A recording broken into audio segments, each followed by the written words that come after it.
Hey there, good morning, it's Julia. Today's such a beautiful day. It's so sunny and so warm, but it's like the end of October. I'm super excited about today. I'll tell you why a bit later. But the first thing, very important, I really want to tell you some tips about my Goethe Certificate C2 that I took and passed back in September. So let's start.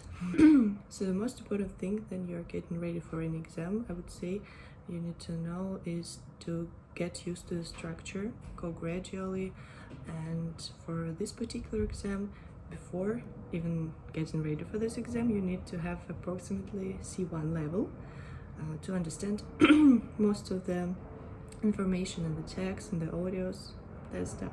So basically my plan for the whole summer was to find several students' book that would be dedicated to study for Goethe Certifikat C2. One of them is called Fit für Goethe C2. Second one is Mit Erfolg zum Goethe Certifikat C2. And the last one, my most favorite, is Endstation. I went through all of them. So basically there are some simple tests that you go through all the parts of the exam, 4 of them. Let's talk about 4 parts in particular. So the first part is reading. As you remember, this summer I didn't have much time for extra reading, so I was just working with the tasks from the student's book, just going gradually. Every single day I was solving some tasks. The most important advice for me, when you have multiple choice test, you should never read the whole text first. So what you basically do is that you start reading the text, you read the first paragraph, you know, like the information always goes chronologically, and you read the first question, underline the keywords. This thing is as old as mankind. And then you try to find the answer for the first question. Don't go further.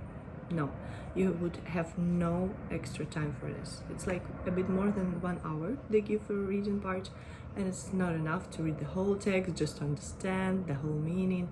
No way.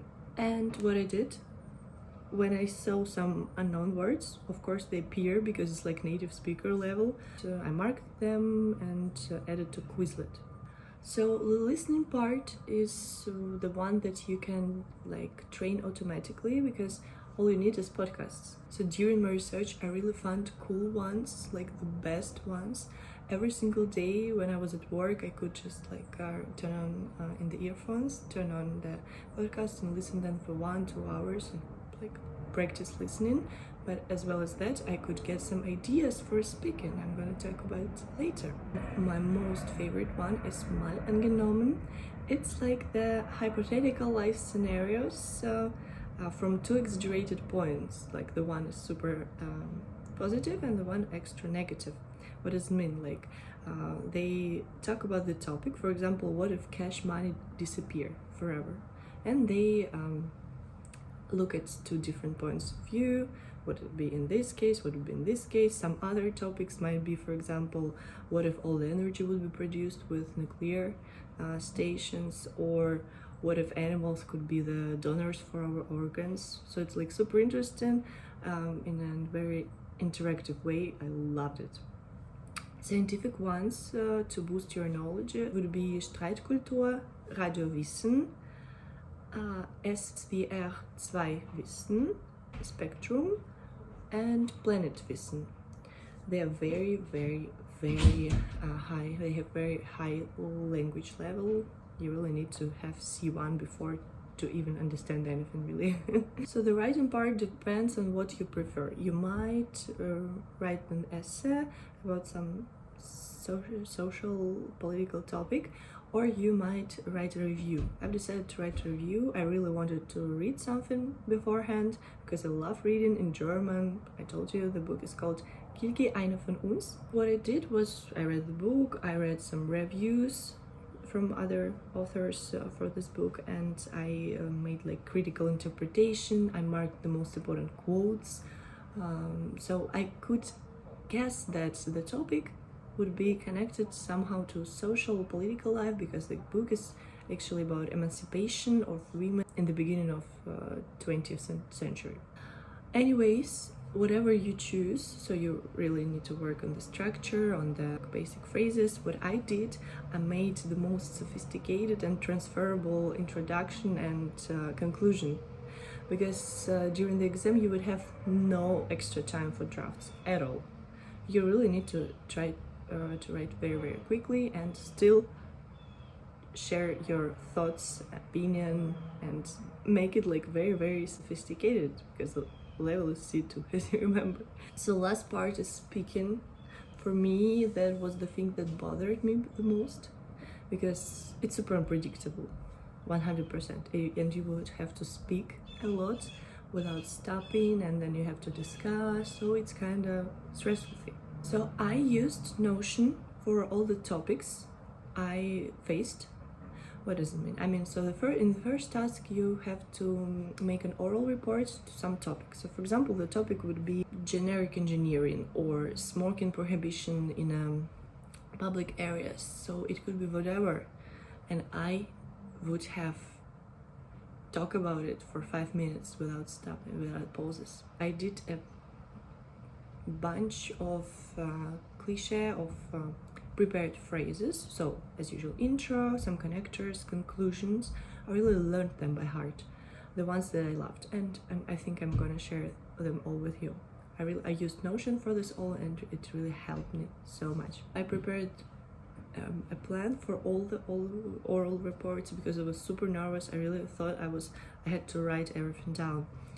And that's it for the first one. So just listen to podcasts, just save all the information you hear, and then it's gonna be alright. But the second task is about discussion. So you really need to develop critical thinking. You need to always think about anything from the point of its pros and cons. So I listened to these podcasts as well, mal angenommen, the best one, Streitkultur as well, because it's about Streitkultur. In German it means like culture of arguing or something. Yeah, and it's like really there are two controversial points and people are arguing about it. That's extremely interesting. So I was afraid the most of this part, speaking, and I was always putting it off the last days. I was so nervous. I was really crying inside, outside, everywhere.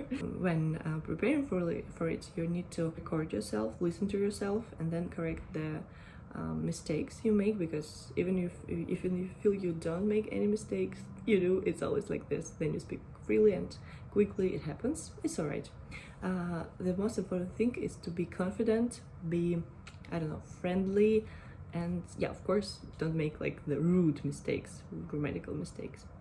But in general, that was the part I was afraid the most, but actually it was the easiest one. And I guess that might be all. For speaking, as I said, I have a lot of materials. They're all free. I saved them all in Notion, all the pros, cons, all the discussion topics for oral reports. It's just treasure. If I had it for free, I would be super happy. So I would really love to share them all with you. If you're going to take C2 exam, or maybe C1, I would say they are kind of similar, and anyways, it's going to be very, very useful for you. I will send all the links to all the books. You can find them, I'm pretty sure, on Amazon, anywhere. And that's it. Just focus on several students' books. Go through them gradually, mark unknown words, keep track of time, devote as much time as possible, and don't forget about podcasts. It's the best thing. I really didn't have time to watch any videos. I read some articles, but only the ones that were connected to speaking topics, but podcasts is the must, believe me. I forgot to tell you why I'm so excited, because today I'm going to the concert of Nora En Pure. I have heard about this DJ like 1 year ago. My friend showed it to me, but my friend here in New York, she showed me her set, and I was like, oh my god, I would give all my money to go to the concert of this lady. and now she's coming to New York like in 5 days from the moment I heard her tracks, and it's insane. That's why I'm so excited. Alright, so I guess that might be all. If you have any particular questions about the exam, you might comment this video. I would be glad to answer them all, because I've been through a lot with this exam and I was very inventive in some ways. I was alone, I didn't have any tutors. I'm a tutor myself, and yeah, just feel free to contact me about anything else. Thank you so much, thank you for watching, thumbs up. Thank you, have a good day, bye.